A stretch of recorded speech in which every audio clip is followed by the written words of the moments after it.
Welcome to Talking Hats. I'm Monty Squiggles. And I'm Old Man Wolfie. And today we're talking about the Black Panther movie. Okay. With Thor having just come out and hopefully being awesome. We haven't seen it yet. We haven't seen it yet. We're in the mindset of talking about the Black Panther movie that's coming up. Which is going to be awesome. And this weird controversy that we've seen that's popped up with it, with people getting upset with Black Panther for being too black? Or more specifically, white people getting upset with Black Panther being too black. Exactly. Which we don't really understand. Because... Yeah, really. We don't. And at all. Because, I don't know. I'm about as white as you can get. Like, the closest to not white I have is Italian. But I'm Roman. So that is the whitest kind of Italian. So no matter how you slice it, I am Pasty McWhiterson, and I don't get this reaction. One of the things that, talking to a friend of mine about this, it came to me, the idea of, so here's my thing. White people, this discomfort you're feeling at the Black Panther movie being not representative of you and you can't find your self-representation in there, welcome to the people of color experience of comic book movies for a while now. I won't say forever, because it's not also like the Black Panther is the first black superhero movie we've had. Technically Blade is first. Followed by Spawn. Which was terrible. But I liked it. You can like it. It can be a guilty pleasure movie.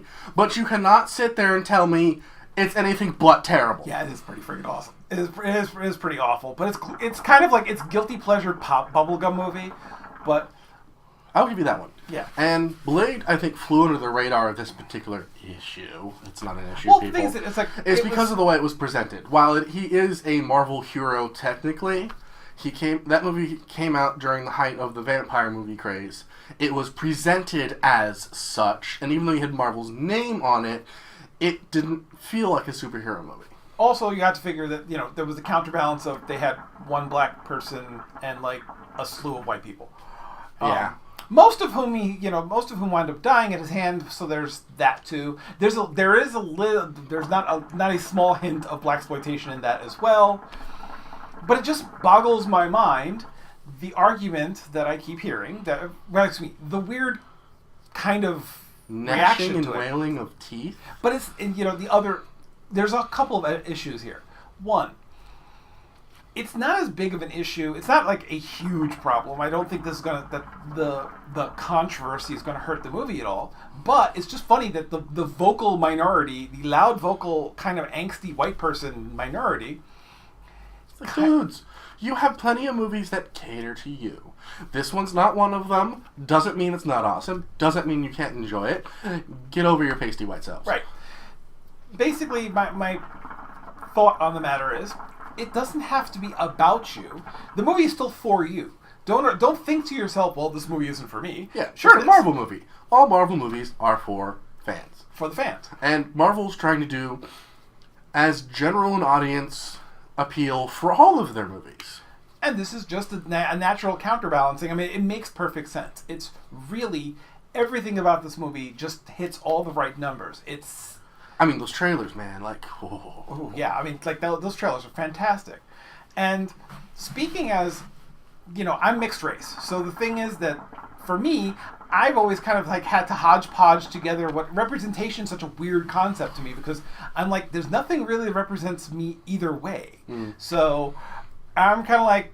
See, that means that the Boondocks and Boondock Saints are both for you. There you go. I can be both. Because you're Hispanic and a dirty Irish. There you go. That's... Yeah, but it's kind of funny, because the argument that there are people who are arguing the movie isn't diverse enough, and I'm going, stop. Of all movies that could be better diversified, and I'm not going to say that there aren't other Marvel movies that could not have been better diversified. Black Panther is not one. Then again, we also have to remember that there was also a bit of an outcry after Luke Cage. No, well, Luke Cage was another one that people were turned off. It's like, it's too black. It's like, What do you mean? It's What Luke was Cage. the story going to be about exactly? I mean, the thing is that Luke Cage has always been a story exactly the way it is. It's very, very blaxploitation. Very, very much a product Go Google Power Man's original costumes. Tell me it's not like blaxploitation. So 60s, 70s. Oh my god. Tassels, man. Tassels. Bell bottoms. Tassels and bell bottoms. Yeah. Even better. But, yeah, well, comic book fashion is a travesty no matter where. Every generation has a comic book travesty. Well, the 70s didn't age very well either. Exactly. But it is so strange because, and what's funny is I'm not looking at it and going, look, the two Tolkien white guys. Literally. I mean, come on, we got Bilbo and Smeagol. That's awesome. There you go. But the thing is that, I'm not latching onto them as my white representation of it. It's supposed to be another culture. If we can accept that Asgard, that there are Asgardians, and we can accept that there are Inhumans, and we can accept that there are all these other cultures, and, we can accept the Kree, we can accept everything in Guardians of the Galaxy. Sure. The Asgardians have to be a very white-like culture, but even then they threw inside diversity for the movies, which was great. Oh, Heimdall. Heimdall. Oh. The Heimdall controversy made me delicious, because I was just like, I'm sorry, it's like, I don't care if there's, important character background for a character. If Idris Elba is in the role, I'm already a fan. Oh, yeah, well, forget that. He could read me the phone book.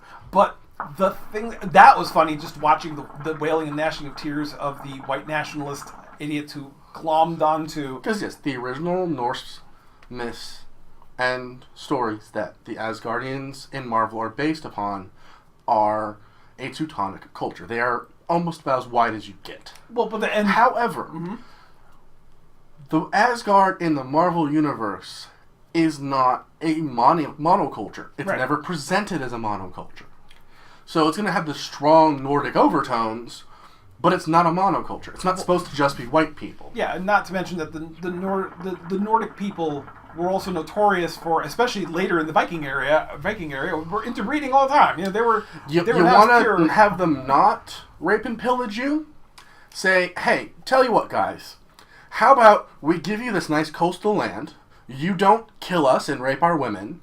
We become besties, and you can live here and work the land and be awesome. And you know what they said? Yes. And you know what they gave us? Normandy. Exactly. So, to argue that, that we can't tell a story about a culture, a hidden culture that takes place in Africa, allegedly. It's Africa. Come on, it's Africa. It's Africa, obviously. But the thing is, it's a hidden... If we had a bunch of white people running around a hidden African nation that no one ever knew about that originated in Africa, it would be bonkers. Yeah, it would make no sense. It would make no sense. So from a thematic standpoint, what? What? Exactly. What the hell? It's like... But the other side of this is that, I see people who are talking about the movie as if this movie is only for, it's only for black people, and I'm going... No. You know what? Even if they made the movie specifically, we want this to be for black people, we want people to feel it's just for them, if other people see it fine, if it's not for them, I still wouldn't care. And the thing about it is, the movie can, you've said it before, that, a movie does not have to be about you to be for you. Exactly. And the thing is that there's nobody going to be standing at the movie theater with a little card, going, oh, you're too white to come into this movie theater, sorry. Yep. Here's the UV light, up, you're starting to sunburn, get out. Yeah, exactly. So the argument, it's so counterproductive to argue about this. I mean, this is kind of this is really the weirdest issue. And to hear people bitch about it is kind of like, why? I don't understand where you think you're going with this, because all of the arguments, and I've read some weird ones. You'd almost want to believe that they're trolling, but that they're not. Can you just be fake and trying to drudge up things that aren't there? So much better if you can this not be really you? Unfortunately, in this day and age, the way I've seen our country go, I wish I could believe that. Yeah, I know, but that's kind of a pipe dream. It's even from a story narrative perspective, to have a culture that takes place in a completely different part of the world, it needs to be representative of where it's supposed to be from. It doesn't work otherwise. And what's the point of having other cultures in a work of fiction if you're not going to explore how they would develop differently with the same types of issues and technological advances. And to write that kind of thing is both really challenging, but when you get it right, it's amazing. And that looks like where they're going with this. And I want to see that. And I don't understand why people have this gut reaction to, oh no, there's a lot of black people on the screen. Hide your women and children. Exactly.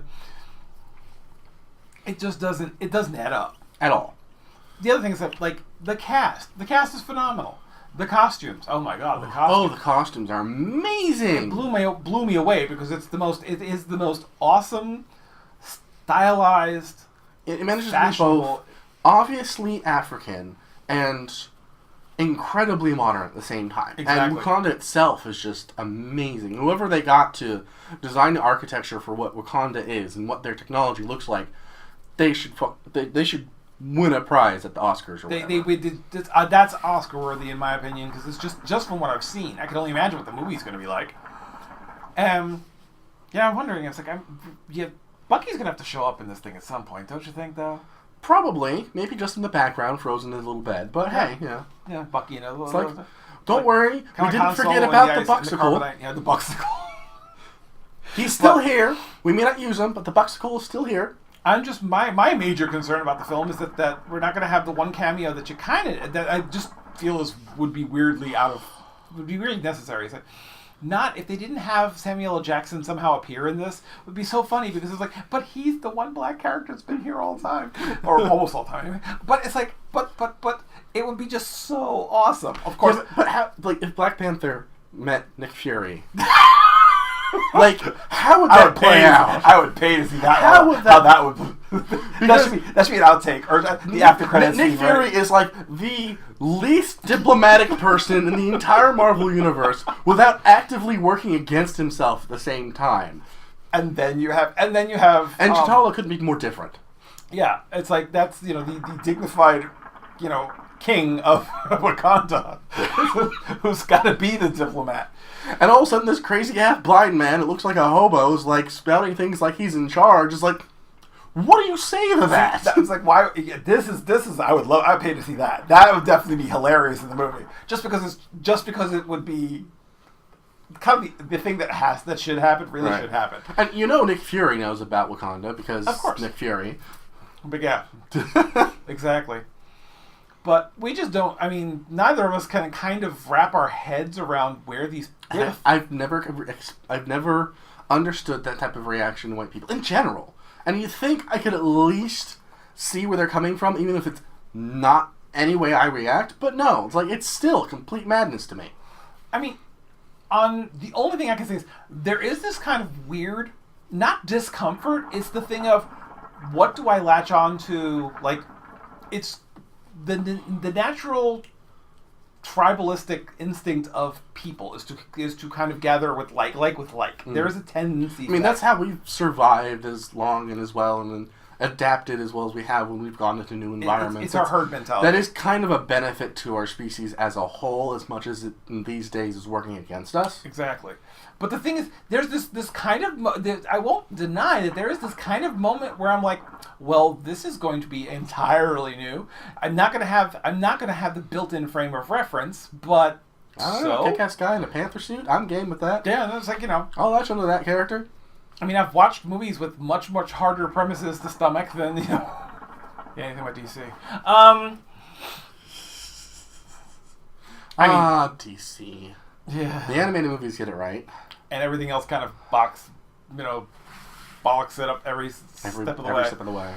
But we just felt that it was kind of like we could not for the life of me understand. Right. And it's like with the movie, it's like we're at least gonna try to be topical every once in a while, and this is something that truly we've talked about this off air all the time. It's like what's with these people? Come on. It's like the mere idea that a movie has to represent you is kind of not helpful.